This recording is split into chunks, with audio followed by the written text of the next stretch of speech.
Hello बच्चों, नमस्कार। मैं इंदु गोस्वामी आपके YouTube चैनल हिंदी वाली मैम पे आपका स्वागत करती हूँ। बच्चों, हम लोगों ने पढ़ा था विशेषण। विशेषण का जो हमने प्रकार पढ़ा था बच्चों, वो हमने 4 प्रकार पूरा कर दिया था। अब हमें जो पढ़ना है, हमने छोड़ा हुआ था वो स्थान के आधार पे उद्देश्य और आपका विधेय विशेषण। बच्चों, आज जो लोग नए जुड़े हैं वो चैनल को सब्सक्राइब कर लीजिए और बेल आइकन को प्रेस कर लीजिए और जल्दी जल्दी अपने दोस्तों को भी जोड़ लीजिए। बच्चों, हम आज अपनी इस विशेषण की कक्षा को समाप्त करते हुए किस प्रकार से प्रश्न पूछे जाते हैं, हमें उसको जानना है।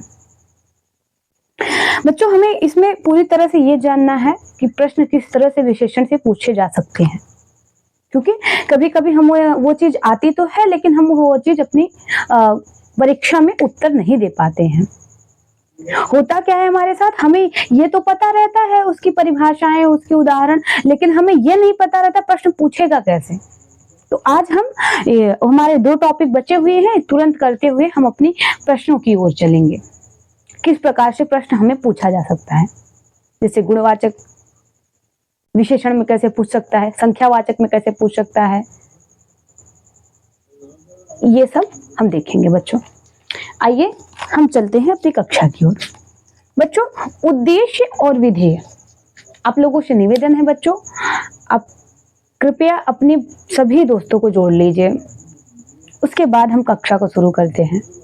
आपसे रोज हम कहते हैं आप अपने दोस्तों को, अपने सभी को शेयर कर दीजिए। आपसे जितना हो सके कक्षा को शेयर करना। शेयर करने के बाद अपनी कक्षा को शुरू करते हैं। अब बच्चों, हम देखेंगे उद्देश्य और विधेय, ये 2 प्रकार के होते हैं। स्थान के आधार पर कितने प्रकार के विशेषण होते हैं बच्चों? 2 प्रकार का। ये हमने पहले भी पढ़ चुका है। तो अब जब हम पढ़ेंगे तो बच्चों, अब हम पढ़ेंगे क्या? उद्देश्य और विधेय। तो उद्देश्य क्या होता है? उद्देश्य क्या होता है कि आपका विशेष्य के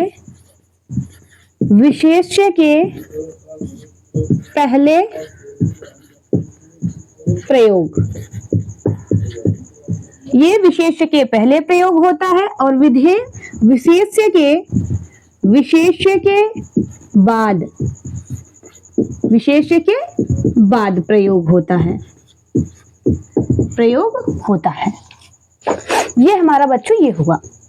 एक हमें अगर से हम थोड़ी सी एकदम छोटी भाषा में इसको समझना चाहे तो बहुत जल्दी समझ सकते हैं कि विशेष्य के पहले प्रयोग हो और विशेष्य के बाद प्रयोग हो। तो उद्देश्य का मतलब क्या होता है बच्चों? विशेष्य होता क्या है? विशेष्य तो हमें पता है कि संज्ञा होता है, किसी व्यक्ति का नाम, वस्तु, स्थान, ये क्या होता है? विशेष्य होता है। हमने बताया विशेष्य, विशेषण और प्रविशेषण, ये हमने आपको पहली कक्षा में ही बता दिया था। अब बच्चों, हमें जो करना है वो हमारा विशेष्य के पहले प्रयोग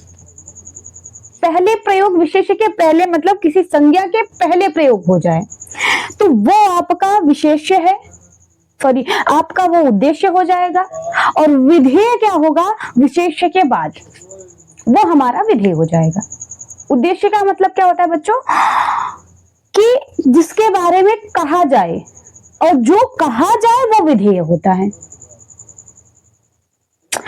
अब बच्चों, हम आगे देखते हैं किस प्रकार से ये आता कैसे। जैसे कि मान लीजिए आपके इस तरह से, लड़की बहुत प्यारी है। लड़की बहुत प्यारी है, ये क्या है बच्चों? हमारा ये विधेय है। ये क्या है? विधेय है। और हमारा जैसे विश्वास पात्र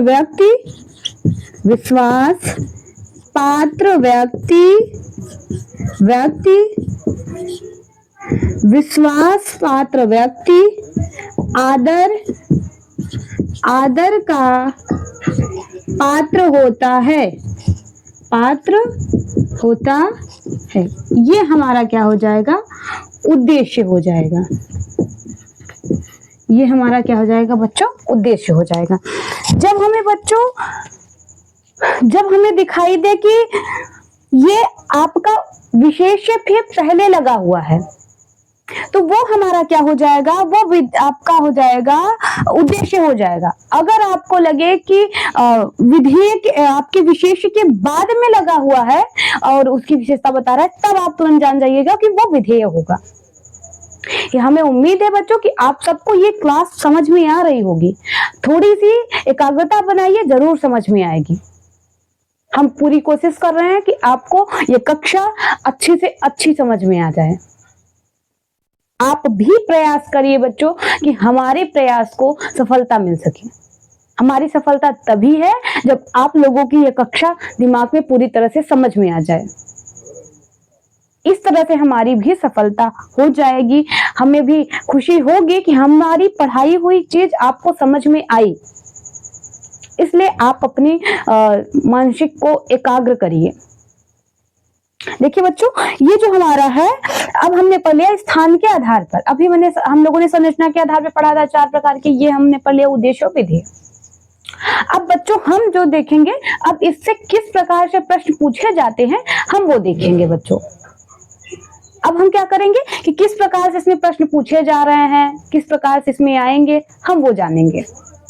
हमें वो नहीं देखना है, क्योंकि हमने अपनी कक्षा को जहां तक की है हमने कोशिश की है कि समाप्त। हम इसको आप लोग अगर से लिखना होगा तो आप लोग जूम करके इसको वीडियो को रोक करके आप इसको लिख सकते हैं, क्योंकि बच्चों हमें जानना है आज का जो मेन हमारा टारगेट रहा बच्चों, वो हमारा रहा क्या कि हम उस प्रश्न को जानेंगे जिस प्रकार हमारी परीक्षा में पूछे जाते हैं। हमारा मेन उद्देश्य आज का क्या है कि हम उस चीज को जानेंगे जो परीक्षा में हमारी पूछी जाती है। जैसे अब हम लिखते हैं प्रश्न, और आप कोशिश करिएगा कि ये आप प्रश्न के उत्तर बता सकें। जैसे हमने बोला आपसे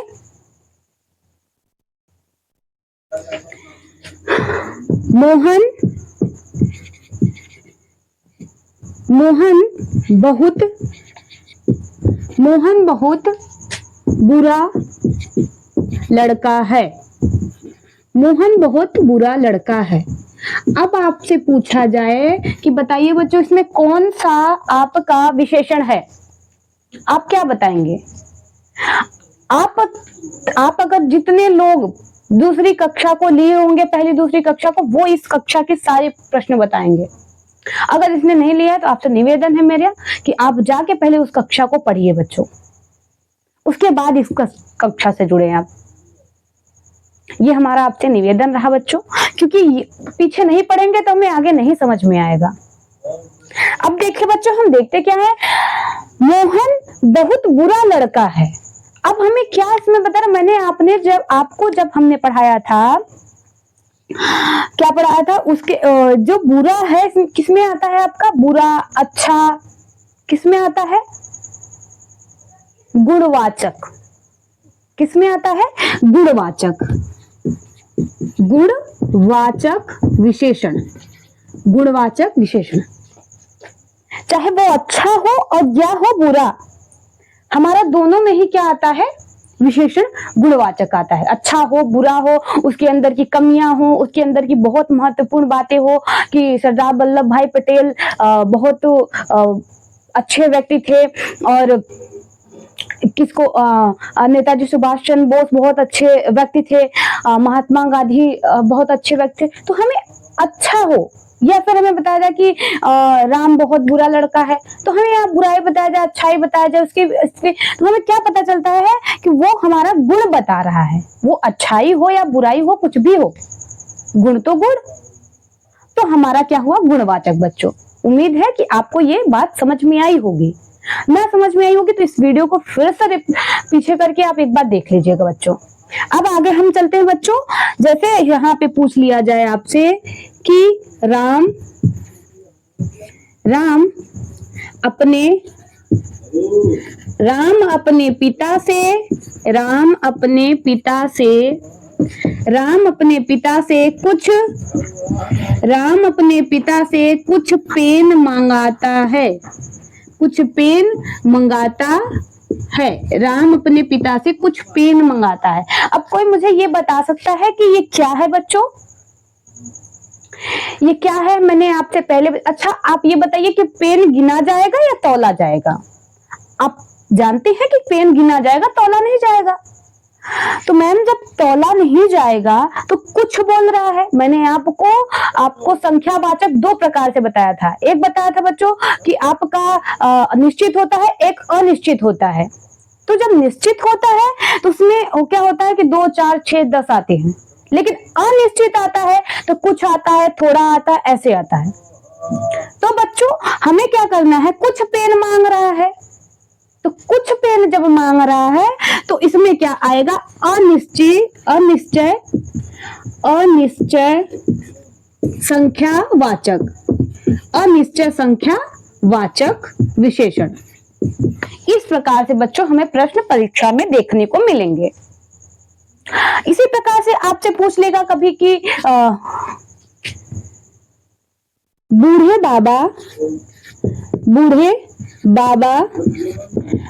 बाबा ने हमें 2 लीटर दूध दिए। अब बूढ़े बाबा ने 2 लीटर दूध दिए, ये क्या है? अब सोचिए कि ये हमने आपको बताया था कि ये गिना जा सकता है, ये गिना नहीं जा सकता है। तो बच्चों जब ये गिना नहीं जा सकता है तो ये संख्यावाचक तो हो नहीं सकता। 2 भले से लिखा, संख्यावाचक तो होगा नहीं। ये क्या होगा, परिमाण होगा।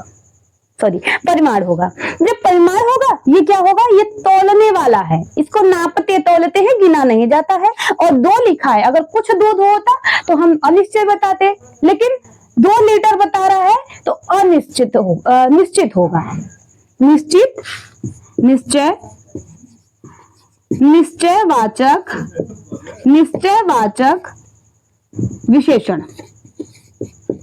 निश्चयवाचक विशेषण। हमें उम्मीद है बच्चों आप लोगों की कक्षा समझ में आ रही होगी। आपको एक हम होमवर्क देते हैं बच्चों, कोशिश करिएगा उस प्रश्न का आप उत्तर जरूर दें। राहुल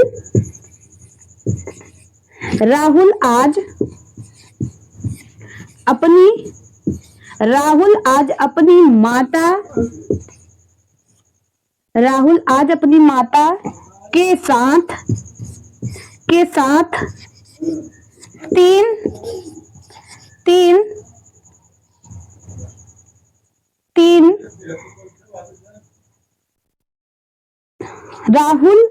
अपनी माता के साथ 3 थाली लाया। अब आप हमें बताएंगे कि ये क्या है। धन्यवाद बच्चों, आप ऐसे ही अपना प्यार बनाए रहिए।